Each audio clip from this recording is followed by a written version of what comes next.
don't agree. I think the internet. I don't think we've even seen the tip of the iceberg. I think the potential of what the internet is going to do to society, both good and bad, is unimaginable. I think we're actually on the cusp of something exhilarating and terrifying. It's just a tool, though, isn't it? No, it's not. No, it's an alien life form. What do you think? I mean, when you think then about the Is future there life of it, on Mars? Yes, it's just landed here. but it's simply a different delivery system there. You're arguing about something more profound. Oh yeah, I'm talking about the actual context and the state of content is going to be so different to anything that we can really envisage at the moment, where the interplay between the user and the provider will be so in simpatico. It's going to crush our ideas of what mediums are all about.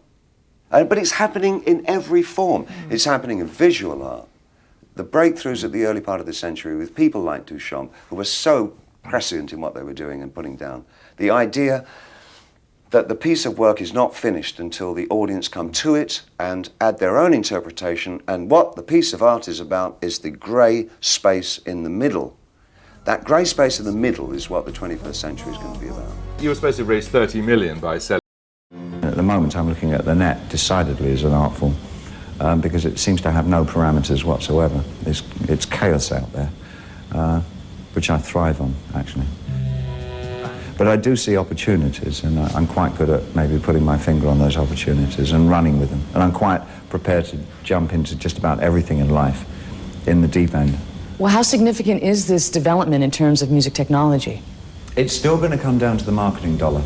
Whatever else happens, however many millions of songwriters and musicians go online, because of the way that we live over here in the West, it's actually going to come down to how many dollars are spent on making that site or that artist, bringing up their awareness, bringing up their profile so that it really, it's all going to be about shouting.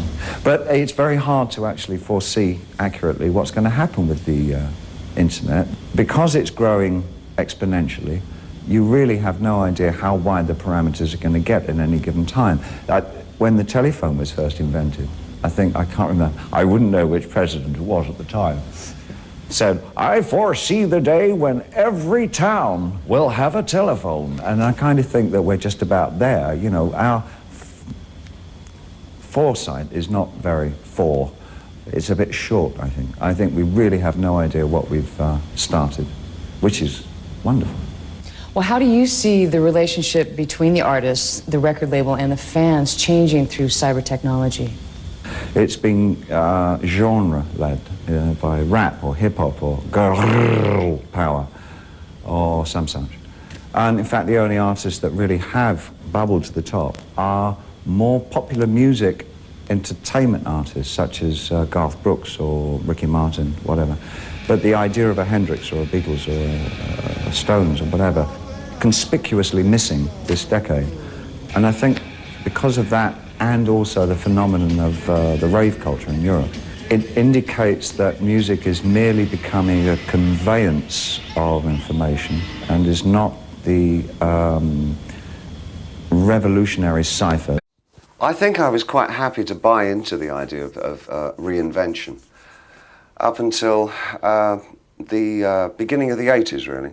And it came about, I think, more than anything else, that when I was a teenager, I had it in my mind that I would be a creator of musicals. I sincerely wanted to write musicals for the West End, for Broadway, whatever. I didn't see much further than that as a writer, and I really had the idea in my head that people would do my songs. And I was not a natural performer. I didn't feel at ease on stage, ever.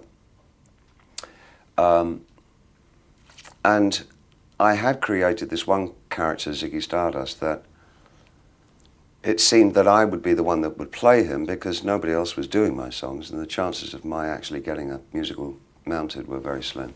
And so I became Ziggy Stardust for that period, whatever. And things sort of led. I liked the idea, and I felt really comfortable going on stage as somebody else. And it seemed a rational decision to keep on doing that. And so I got quite besotted with the idea of just creating character after character. And I think probably there must have been a point in the late 70s, well, I know there was, where I felt that the characters were in fact getting in the way of myself as a writer, and I endeavoured to kind of kill them off and start writing for me as just a singer-songwriter.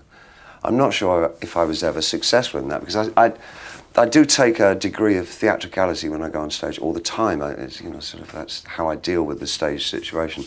I'm still not comfortable on stage. But I mean, David Bowie himself is an invention. I mean, do you think of yourself as Bowie or David Jones, the boy from South London? Less and less as Bowie. How are we supposed I don't to even know pronounce how it? to pronounce it anymore. I've lost track. I always thought it was Bowie. I thought, well, it's a Scottish name, must be Bowie. But nobody in Scotland pronounces it like that. Pronounce it Bowie, I think. A lot of what I am is my enthusiasms. That I've always been a very curious and enthusiastic person, again, as from when I was a teenager. And that it really wasn't up to me to try and identify exactly what that meant. I just had to accept that I was a person that had a very short attention span, would move from one thing to another quite rapidly when I got bored with the other.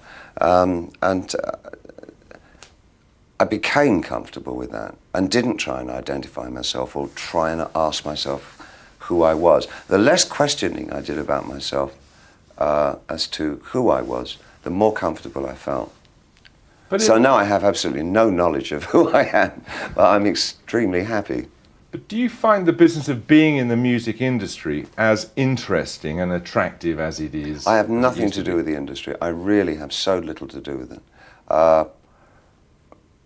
The hub of my creativity comes from what I do and where I go. I put myself in places, one that maybe I've never been before, or that I feel there's a certain tension involved. I can't really write or produce much if I'm in a place that's relaxing.